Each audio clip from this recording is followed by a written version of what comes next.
At this time, I have the honor to present to you the moral leader of our nation.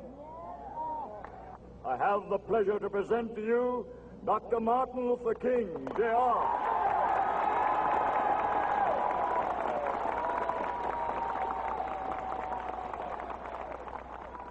I am happy to join with you today in what will go down in history as the greatest demonstration for freedom in the history of our nation.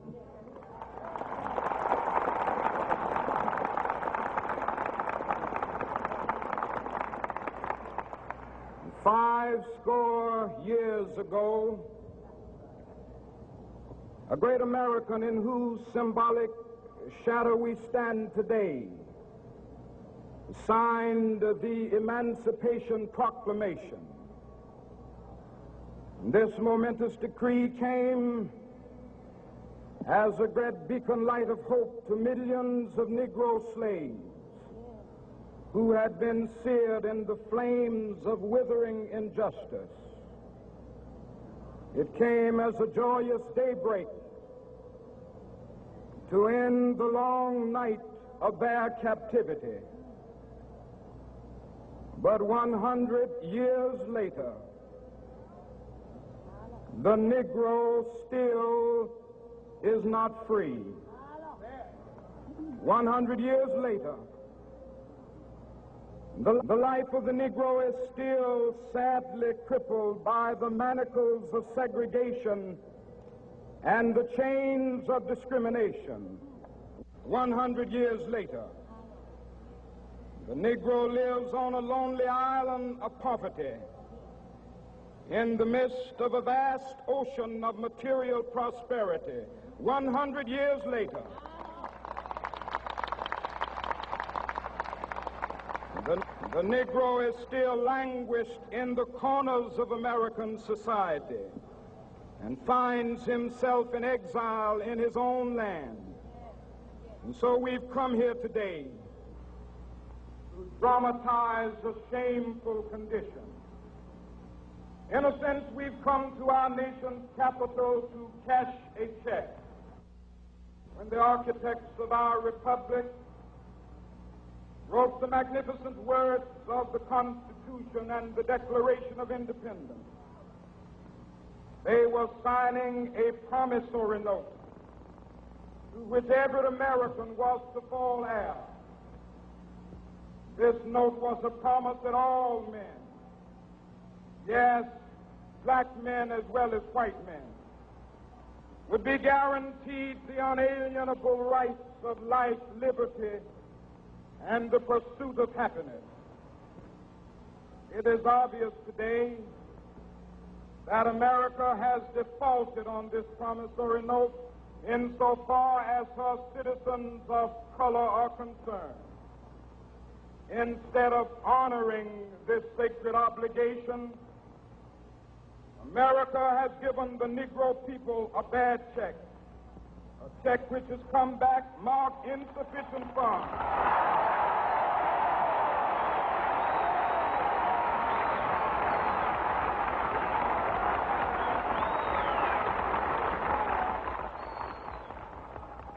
But we refuse to believe that the Bank of Justice is bankrupt.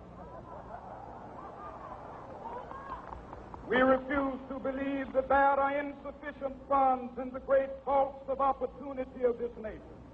So we've come to cash this check, a check that will give us upon demand the riches of freedom and the security of justice.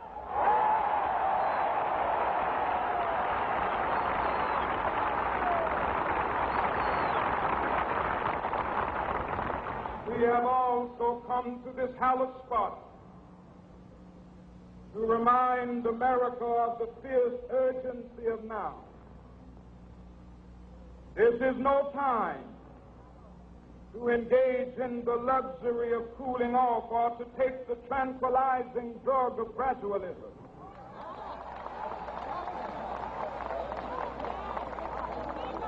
Now is the time to make real the promises of democracy. Now is the time to rise from the dark and desolate valley of segregation to the sunlit path of racial justice.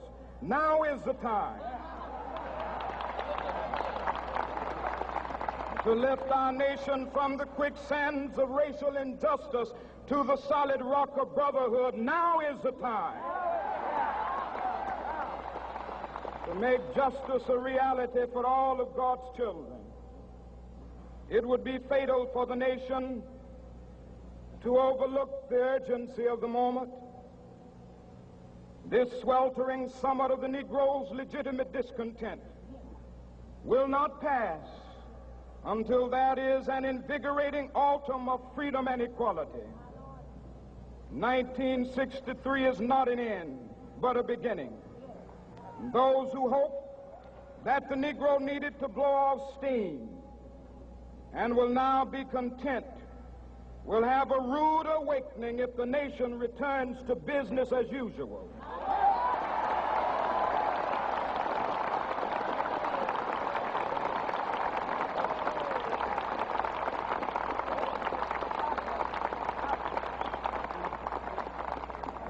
There will be neither rest nor tranquility in America until the Negro is granted his citizenship rights.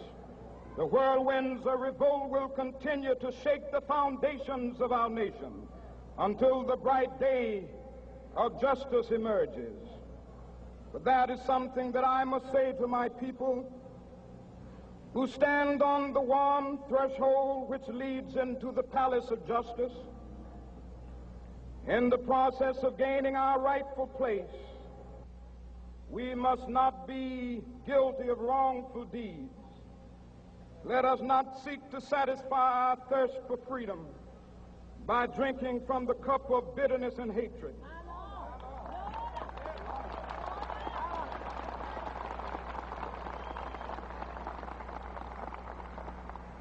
We must forever conduct our struggle on the high plane of dignity and discipline. We must not allow our creative protests to degenerate into physical violence. Again and again, we must rise to the majestic heights of meeting physical force with soul force. The marvelous new militancy which has engulfed the Negro community must not lead us to a distrust of all white people. For many of our white brothers, as evidenced by their presence here today, have come to realize that their destiny is tied up with our destiny.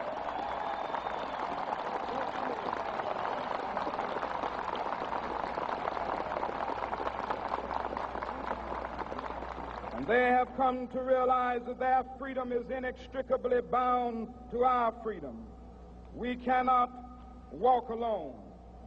And as we walk, we must make the pledge that we shall always march ahead. We cannot turn back. There are those who are asking the devotees of civil rights, when will you be satisfied? We can never be satisfied as long as the Negro is the victim of the unspeakable horrors of police brutality. We can never be satisfied as long as our body is heavy with the fatigue of travel, cannot gain lodging in the motels of the highways and the hotels of the cities.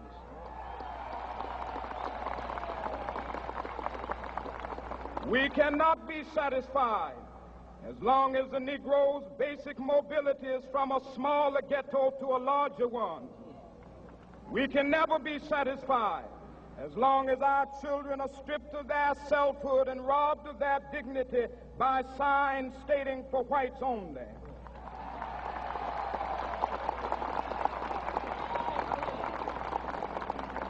We cannot be satisfied as long as a Negro in Mississippi cannot vote and a Negro in New York believes he has nothing for which to vote.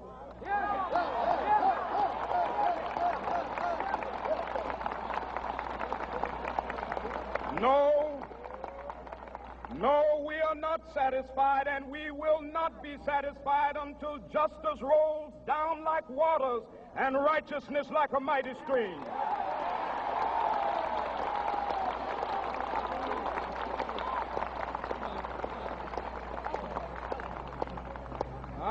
not unmindful that some of you have come here out of great trials and tribulations.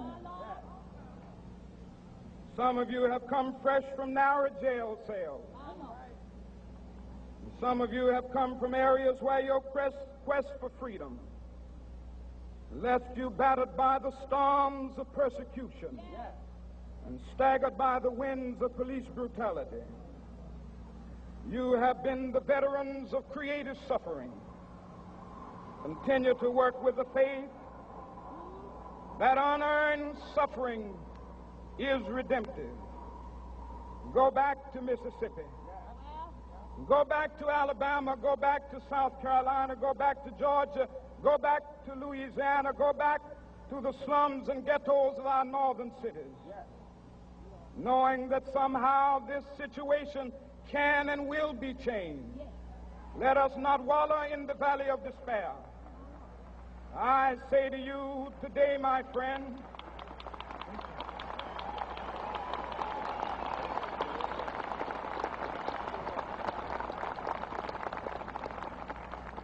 so even though we face the difficulties of today and tomorrow, I still have a dream. It is a dream deeply rooted in the American dream. I have a dream that one day this nation will rise up and live out the true meaning of its creed. We hold these truths to be self-evident, that all men are created equal.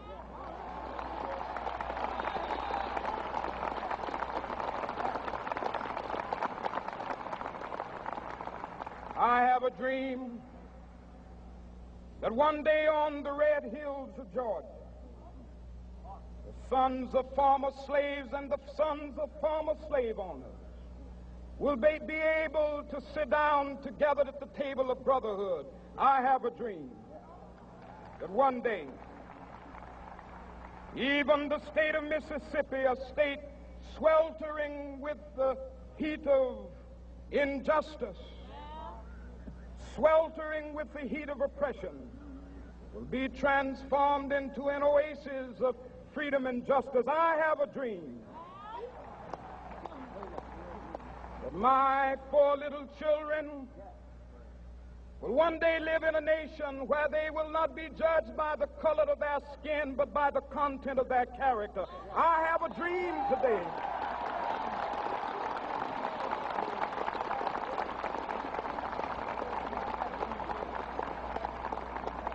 I have a dream that one day, down in Alabama, with its vicious racists, with its governor having his lips dripping with the words of interposition and nullification, one day right there in Alabama, little black boys and black girls will be able to join hands with little white boys and white girls as sisters and brothers. I have a dream today.